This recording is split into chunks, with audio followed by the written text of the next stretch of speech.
अपने घर में एक सुंदर नेवले को पाल रखे थे। राजू हमेशा नेवले के साथ खेला करता था और नेवला भी राजू का बहुत ही अच्छा दोस्त बन गया था। राजू घर से बाहर जाता तो नेवला भी उसके साथ चला जाता था। राजू के घर के पास एक पीपल का बड़ा सा पेड़ था जिसके नीचे एक विषैला सांप रहता था। सांप बड़ा ही बदमाश था, आते जाते लोगों को काट दिया करता था। उसके काटने से लोगों के शरीर में जहर फैल जाता था और लोग मर जाते थे। और इस तरह उस सांप ने उस रास्ते पर आतंक का माहौल पैदा कर रखा था। लोगों ने राहगीरों को बचाने के लिए पेड़ पर एक तख्ती लिखकर टांग दी थी और उस तख्ती में लिखा था, कृपया सांप से सावधान रहें। आसपास के लोग सांप के डर से हाथ में डंडे लेकर जाया करते थे। एक दिन सांप चुपके से राजू के घर में घुस जाता है। रात के 11 बजे राजू अपने कमरे में सोया था और उसके मम्मी पापा दूसरे कमरे में। नेवला राजू के साथ सोया था। नेवला रात में भी हमेशा चौकन्ना रहता था। सांप राजू के कमरे में घुस जाता है और जैसे ही राजू को काटने की कोशिश करता है, नेवला सांप की गर्दन को पकड़ लेता है। दोनों में भीषण लड़ाई होती है और अंत में नेवला सांप को मार देता है। सांप का खून घर के दरवाजे से बाहर की ओर आने लगता है। राजू दरवाजा बंद करके सोया है। उसके मम्मी पापा दरवाजे के बाहर खून देखते हैं तो सोच में पड़ जाते हैं। उन्हें लगता है कि राजू को किसी ने मार दिया। वो लोग दरवाजे को पीटते हैं, लेकिन गहरी नींद में सोया राजू जग नहीं पाता। नेवला किसी तरह दरवाजे को खोलता है और बाहर आता है। राजू के मम्मी पापा मन में ये सोचते हैं कि नेवले ने ही मेरे बच्चे को मार दिया। इस तरह का विचार आते ही वे दोनों नेवले को पीट पीट कर मार देते हैं। नेवला वहीं तड़प कर दम तोड़ देता है। नेवले की कराह और मम्मी पापा के चिल्लाने की आवाज सुनकर राजू जग जाता है और अपनी मां से बोलता है, मम्मी सुबह सुबह क्यों चिल्ला रही हो? क्या हो गया? राजू की मम्मी उसकी आवाज सुनकर अवाक रह जाती है। उसको अपने गोद में उठाकर उसका माथा चूम लेती है। राजू के पापा भी कमरे में प्रवेश करते हैं।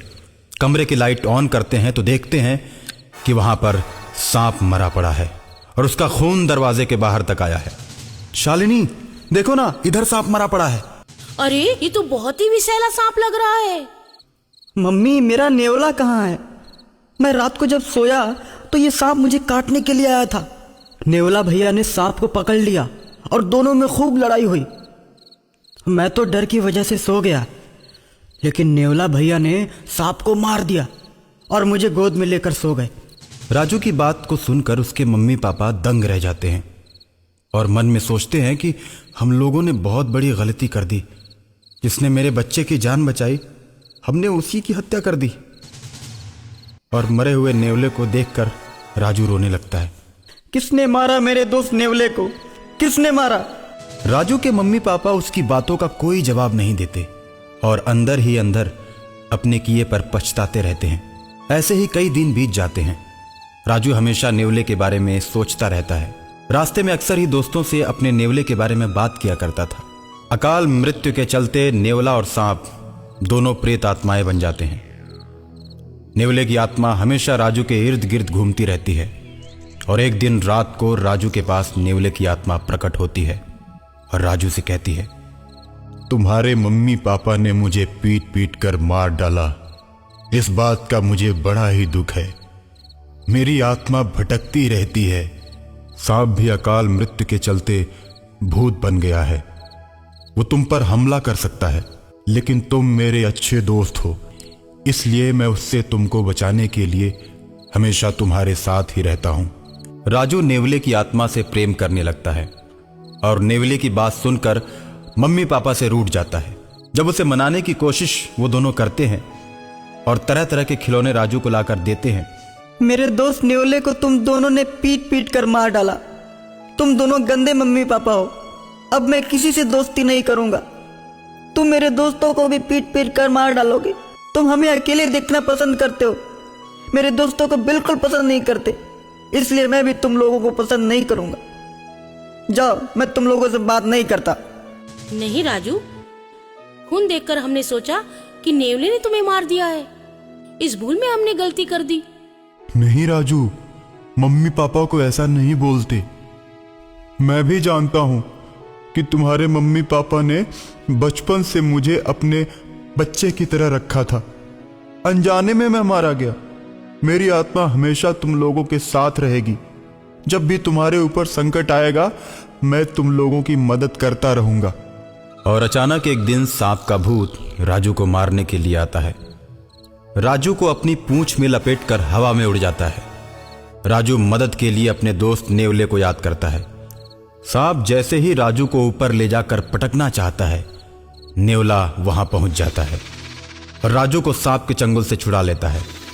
सांप नेवले पर टूट पड़ता है। सांप नेवले को पकड़कर उसे पेड़ के पास ले जाता है जहां वो रहता था। अब तो मेरा जहर और भी तेज हो गया है। देखता हो मेरे जहर से तुम लोगों को कैसे बचाते हो। इतना कहकर सांप गायब हो जाता है और बहुत से लोगों को काटकर उन्हें मौत के घाट उतार देता है। लोगों को परेशान देखकर एक तांत्रिक बाबा आते हैं और कहते हैं, एक सांप भूत बन चुका है, वही लोगों को मार रहा है। बाबा, हमें उस सांप के प्रकोप से बचाइए, नहीं तो वो हम सबको मार देगा। तुम लोग परेशान मत हो। ऐसा कहकर तांत्रिक बाबा बीन बजाने लगते हैं। बीन की आवाज सुनते ही सांप की आत्मा मदमस्त होकर तांत्रिक बाबा के पास चली आती है और तांत्रिक बाबा बोतल का ढक्कन खोलकर सदा के लिए उसकी आत्मा को उसी में कैद कर लेते हैं और शहर को सदा के लिए सांप के भय से मुक्त कर देते हैं।